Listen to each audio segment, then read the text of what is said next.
Próxima questão. Numa plantação de eucaliptos, as árvores são atacadas por uma praga semana após semana.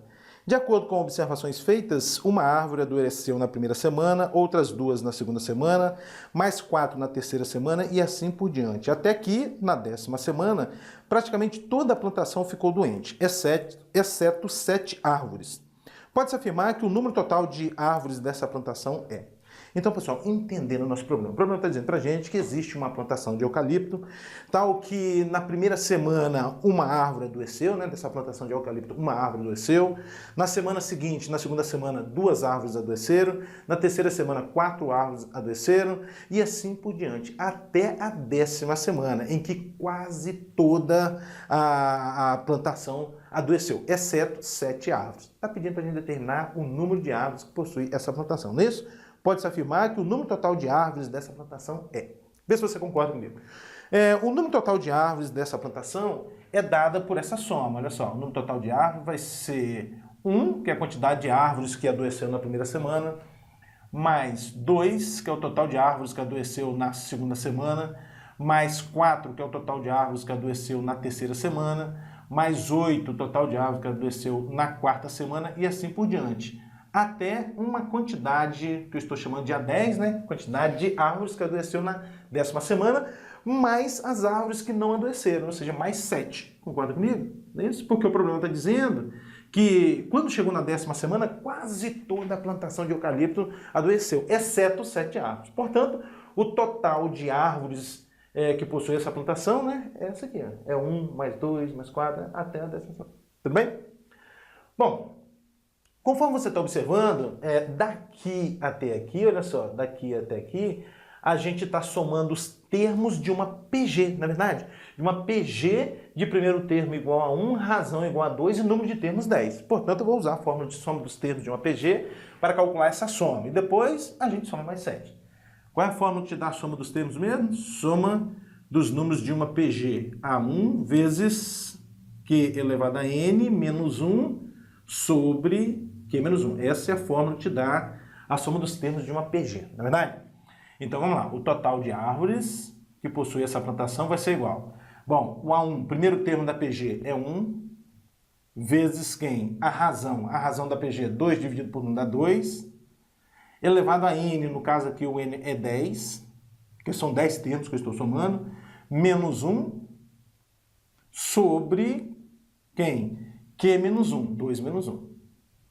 Bom, isso aqui é a soma desses 10 termos aqui, né? Dessas 10 parcelas. Ainda eu devo somar mais 7. Mais 7.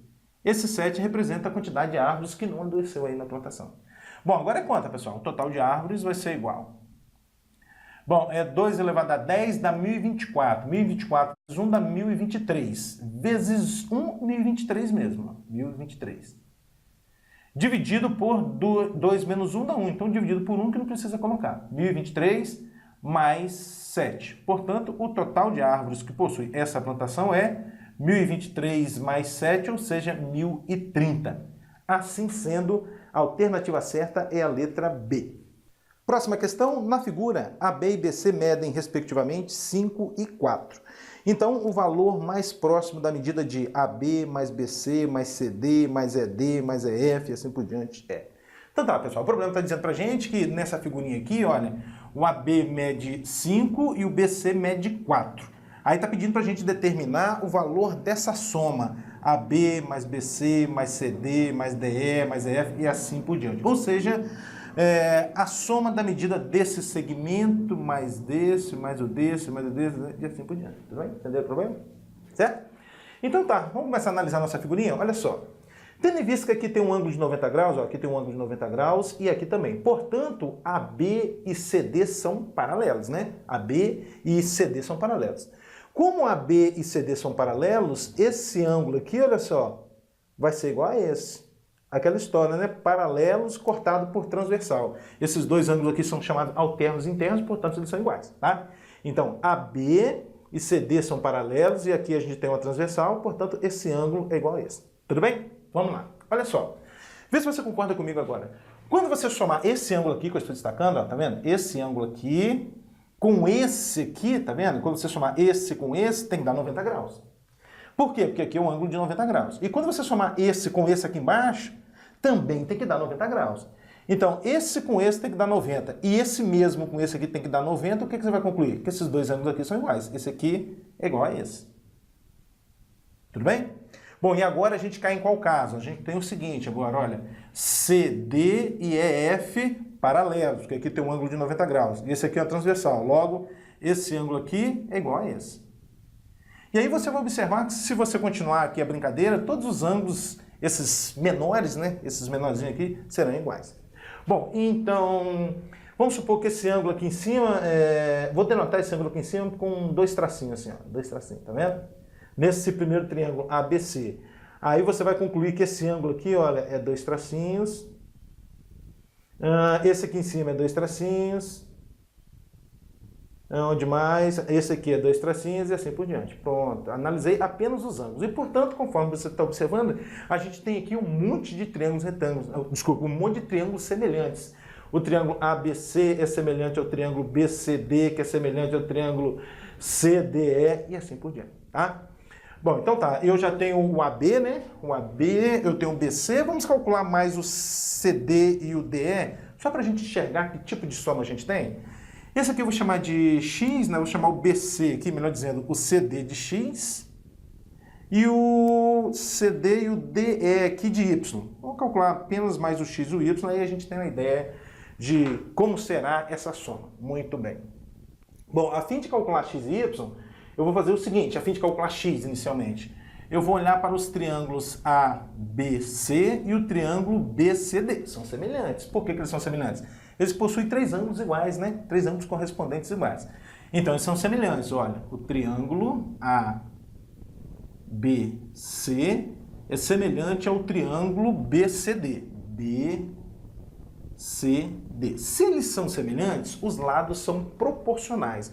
Eu vou fazer a proporção aqui do maior para o menor, ou seja, do triângulo ABC para o triângulo BCD. Tudo bem? Então, vamos lá, ó. Olhando para o triângulo ABC, a hipotenusa do triângulo ABC, que é quem? 5, vai estar para quem? A hipotenusa do triângulo BCD, que é quem? 4, tá vendo? 5, a hipotenusa do triângulo ABC. Vai estar para 4, que é a hipotenusa do triângulo BCD. 4. Assim como, agora, olha para quem? Para 4, no triângulo ABC. Quem é o 4 aqui, pessoal, no triângulo ABC? Quem é o 4 no triângulo ABC? Esse 4 no triângulo ABC é o lado oposto ao ângulo que tem dois tracinhos. É o lado oposto ao ângulo que tem dois tracinhos. Vai para o outro triângulo, o triângulo agora BCD. Ângulo que tem dois tracinhos, tá vendo? Tá aqui. Qual é o lado oposto a ele? É o X. Então 4 vai estar para X. Multiplica cruzado, você vai obter 5x igual a 4 vezes 4, 16. E, portanto, o x é 16 sobre 5. Pronto. Já sei que o x, que é quem? É o CD, é 16 sobre 5. Tá? Já dava para a gente ter uma ideia dessa soma aqui, mas vamos calcular mais um, apenas mais o y, que é quem é o DE. Vamos lá. A fim de calcular y, pessoal, eu vou olhar para os triângulos BCD e CDE, que também são semelhantes. Então vamos lá, o triângulo BCD é semelhante ao triângulo, qual agora? CDE. Vou fazer a razão de semelhança do triângulo BCD para o CDE. Então vamos lá, novamente. A hipotenusa do triângulo BCD, hipotenusa é quem? 4. Vai estar para a hipotenusa do triângulo CDE, triângulo CDE. Hipotenusa desse triângulo é quem? X. Agora volte para o triângulo BCD, assim como X. Quem é X no triângulo BCD? É o lado que está oposto ao ângulo que tem dois tracinhos. Vai para o outro triângulo, para o triângulo CDE. Olha aqui, ó, ângulo que tem dois tracinhos, lado oposto a ele é o Y. Maravilha essa questão, não é verdade? Então isso significa, multiplicando cruzado, que 4y é igual a x ao quadrado. Ou seja, 4y é igual a esse x ao quadrado, né? 16 sobre 5 ao quadrado vai dar 256 sobre 25. E, portanto, você vai concluir que o y vai ser igual a Dá para simplificar o 4 com 256, vai dar 64. Então, 64 sobre 25. É o valor de y. E o y aqui para a gente é D. Esse aqui, ou DE, né? É o D. Bom, então a soma S pedida, pessoal, é essa aqui, ó. Soma S. AB, quem é? 5. Mais BC, quem é? 4. Mais CD, quem é? O X, 16 quintos. Mais o DE, quem é DE? É o Y, 64 sobre 25. E assim por diante. Conforme a gente está observando, as parcelas que compõem essa soma são termos de uma PG infinita de razão 4 quintos. A soma dos termos de uma PG infinita de razão 4 quintos e primeiro termo igual a 5, não é verdade? Bom, então, como essa PG ela tem razão entre menos 1 e 1, 4 quintos está entre menos 1 e 1, eu posso pensar na fórmula limite da soma é igual a 1 sobre 1 menos Q. Lembrando que essa fórmula aqui te dá a soma dos infinitos termos de uma PG, ou seja, a soma dos termos de uma PG infinita, em que a razão é um número entre menos 1 e 1. Você só pode pensar nela se a razão estiver entre menos 1 e 1. É o que está acontecendo aqui, a razão é 4 quintos, tudo bem? Bom, então vamos lá. Aplicando essa fórmula, a gente obtém isso é igual a 1, primeiro termo, 5, sobre 1 menos a razão, que é 4 quintos. Ou seja, isso é 5 sobre 1 menos 4 quintos vai dar 1 quinto, né? 5 vezes 1 dá 5, menos 4, 1 quinto. Divisão de frações, eu repito a primeira fração que é o 5, multiplico pelo inverso da segunda. O inverso de 1 quinto é 5. E 5 vezes 5, 25. Pronto, questão bacana, não é verdade?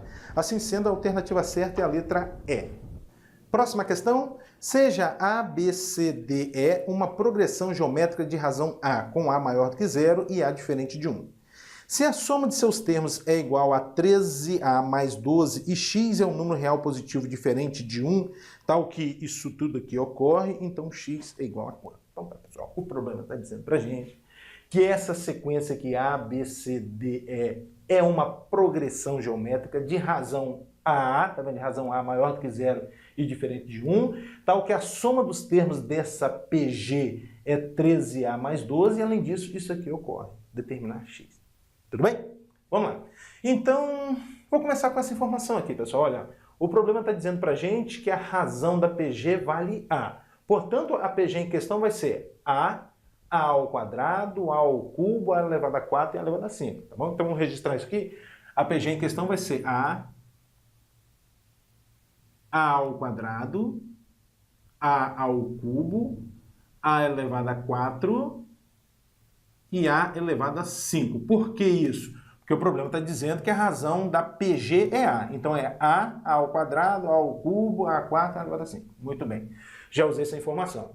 Bom, uma curiosidade, por que o A tem que ser diferente de 1, pessoal? Esse A tem que ser diferente de 1 porque, tá vendo aqui, ó, o A é base desse logaritmo, a base não pode ser 1. Tá? Por isso que ele está dizendo aqui que o A tem que ser diferente de 1. Bom, agora eu vou usar essa informação. A soma dos termos é 13A mais 12, ou seja, quando você somar essas 5 parcelas, você obtém 13A mais 12. Vamos equacionar isso aqui? Vai ficar assim, ó. A mais A ao quadrado mais A ao cubo mais A elevado a 4 mais A elevado a 5. Isso tem que ser igual a 13A mais 12. Excelente. Estou usando essa informação, o problema disso que a soma de todos os termos dessa PG é 13A mais 12. Bom, o que eu vou fazer agora é o seguinte, esse A eu vou passar para o segundo membro, e então aqui vai ficar 13A menos A, 12A mais 12. O resto eu vou repetir. No primeiro membro a gente vai ter A ao quadrado, mais A ao cubo, mais A elevado a 4, mais A elevado a 5, igual a 13A menos A, 12A. 12A mais 12. Agora eu vou fazer o seguinte, olha só, eu vou olhar para essas duas primeiras parcelas, aqui no primeiro membro, eu vou olhar para as duas primeiras parcelas, vou colocar o A ao quadrado em evidência, depois eu vou olhar para essas duas últimas parcelas aqui do primeiro membro, vou colocar o A elevado a 4 em evidência. Então tá, olhando para as duas primeiras parcelas, colocando o A ao quadrado em evidência, a gente vai obter o seguinte, ó, A ao quadrado dividido por A ao quadrado dá 1, mais A ao cubo dividido por A ao quadrado vai dar A, fechou parênteses, mais... Agora eu vou olhar para as duas parcelas seguintes. Vou colocar o A elevado a 4 em evidência. A elevado a 4, abre parênteses. A elevado a 4 dividido por A elevado a 4 vai dar 1. Mais A elevado a 5 dividido por A elevado a 4 vai dar A. Igual, aqui no segundo membro, vou colocar o 12 em evidência. 12, abro parênteses. 12A dividido por 12 vai dar A, mais 12 dividido por 12, 1. Excelente, excelente. Conforme você está observando, todas as parcelas aqui, né, que compõem essa igualdade tem um fator 1 mais A, ou A mais 1, é a mesma coisa, né, em comum. Portanto, você pode cortar, né, o corte que o aluno adora. Corto 1 mais A, com 1 mais A, com 1 mais A. Mas aí, pessoal, um detalhe. Você deve ter cuidado o seguinte. Quando você faz esse corte, né, o aluno adora o corte. Quando você faz o corte, no fundo, você está dividindo por essa quantidade que você está cortando. Mas a gente tem que ter o seguinte cuidado. Será que essa quantidade não é zero? Será que eu não estou dividindo por zero? Tudo bem? Será que A mais 1 não é zero? Não é, pessoal. Por que que não é zero? Por que essa quantidade aqui não é zero? Porque o problema está dizendo para a gente que A é um número maior do que zero, tá vendo? Ó, sendo A um número maior do que zero, o 1 mais A ou A mais 1 vai ser um número maior do que 1. Então não corre o risco dessa quantidade aqui ser zero. Por isso que a gente pode cortar sem problema nenhum. Bom, o que vai sobrar? Vai sobrar A elevado a 4. Deixa eu colocar o A elevado a 4 primeiro. Ó. A elevado a 4. Vai sobrar o A ao quadrado. E esse mais 12 para o primeiro membro, menos 12 igual a zero. Conforme você está observando, a gente obteve uma equação biquadrada. E para a gente resolver uma equação biquadrada, a gente faz uma substituição. Qual é mesmo? A ao quadrado igual a y. A ao quadrado igual a y. Se A ao quadrado é igual a y, o A elevado a 4 vai ser o y ao quadrado. Mais aqui o A ao quadrado vai ser y, menos 12 igual a zero. Fórmula de Bhaskara, até dá para você resolver por soma e produto. No fundo, resolver uma equação do segundo grau como essa, você está procurando dois números, né? O y1 e o y2, tal que a soma dá o b com o sinal trocado e o produto dá o c. Mas vamos usar a fórmula de Bhaskara aqui? Sem problema nenhum, vai ficar assim, ó. Y igual a menos b, o b é 1, então menos 1, mais ou menos raiz quadrada de quem? De b ao quadrado. 1 ao quadrado é 1 mesmo, depois menos 4 vezes 1 dá menos 4 vezes menos 2, vezes menos 12, né? Mais 48, isso tudo sobre 2a. Parâmetro a é 1, 2 vezes 1, 2. Bom, então vai ficar y igual a menos 1, mais ou menos 1 mais 48 dá 49, cuja raiz quadrada é 7, sobre 2. Primeira solução, y1 vai ser quem? Menos 1 mais 7 sobre 2, que vai dar 6 dividido por 2, 3, né? 6 dividido por 2 dá 3. Então, isso significa que, agora você volta para cá, o a ao quadrado é igual a y, isso significa que a ao quadrado é igual a 3. Tranquilo? Bom, agora o próximo valor para y, o y2. O y2 vai ser quem? Menos 1, menos 7 sobre 2, menos 8 dividido por 2 vai dar menos 4. Isso significa, voltando aqui para a convenção que você fez, que o a ao quadrado é igual a menos 4. E aí não existe o número real tal que o quadrado dele dá menos 4. Então, isso aqui está fora. A gente sabe, então, que a ao quadrado é 3. Deixa guardado. O importante, o a vai ser mais ou menos a raiz de 3. Mas vamos deixar assim mesmo, a ao quadrado igual a 3. Mas não acabou não, eu determinei o a, né? Agora eu vou atrás do x. Bom, já usei essa informação, já usei essa, agora vamos atacar essa informação aqui. A fim de atacar essa informação, vale a pena a gente lembrar de uma observação a respeito de logaritmos que fala sobre mudança de base, que é a seguinte: o log de a na base b é o inverso do log de b na base a. É uma propriedade bem fácil da gente gravar porque invertem os papéis, né? Que é a na base b, que é b na base a, tá? Eu vou usar essa propriedade da direita para a esquerda. O que ela diz pra gente? O inverso de log de b na base a é o log de a na base b. Tudo bem? Não é o que está acontecendo aqui, ó? O inverso de log de x na base a é quem? É o log de a na base x. O inverso de log de x na base b é quem? É o log de b na base x. Tudo bem? Vou estar usando essa propriedade. Então a gente vai obter o seguinte, ó. Aqui vai ficar log de a na base x, mais aqui vai ficar log de b na base x, mais aqui vai ficar log de c na base x, aqui vai ficar log de d na base x, aqui vai ficar log de E na base x igual a 5 meios. Muito bem, muito bem. Ainda pensando nas propriedades dos logaritmos. Uma das propriedades dos logaritmos diz que o log do produto é a soma dos logs, né? O log de A vezes C na base B é log de A na base B mais o log de C na base B, né? Uma das propriedades do logaritmo é essa aqui. E eu vou usá-la da direita para a esquerda. O que ela diz? Uma soma de logaritmos equivale ao logaritmo de um produto, tá vendo? Uma soma de logaritmos equivale ao logaritmo de um produto. Não é o que eu tenho aqui, ó? Somas de logaritmos, soma de logaritmo equivale ao logaritmo de um produto. Qual produto? A vezes B, vezes C, vezes D, vezes E. Então vai ficar assim, log na base x de A vezes B vezes C vezes D vezes E igual a 5 meios. Excelente. Bom, mas a gente sabe que B, C, D e E são aqui, olha, A ao quadrado, né? Só. O B é A ao quadrado, o C é A ao cubo, o D é A à quarta e o E é A à quinta. Então aqui a gente vai obter log na base x de quem? De A vezes o B, que é A ao quadrado, vezes o C, que é A ao cubo, vezes o D, que é A à quarta, vezes o E, que é A elevado a 5, igual a 5 meios. Definição de logaritmo agora. Vai ficar x igual a, né, x elevado a 5 meios igual a esse produto, ou o contrário, esse produto igual a x. Vamos deixar assim mesmo, x elevado a 5 meios, assim mesmo, ó, x elevado a 5 meios é igual a esse produto, né? Esse produto aqui, pessoal, no fundo é uma multiplicação de potências de mesma base. O que eu tenho que fazer? É repetir a base, que é o A, e somar os expoentes. Então, vai ficar 1 mais 2 mais 3 mais 4 mais 5. Isso vai dar 15, né? Vai dar 15. A elevado a 15. Portanto, vamos vir para cá agora, hein? Portanto, o que vai acontecer? Aqui agora você pode elevar tudo a 1/3, que equivale a simplificar esse 5 com esse 15. Aqui sobra 3, tá? Então vai ficar assim, ó, x elevado a meio é igual a elevado a 3. Excelente.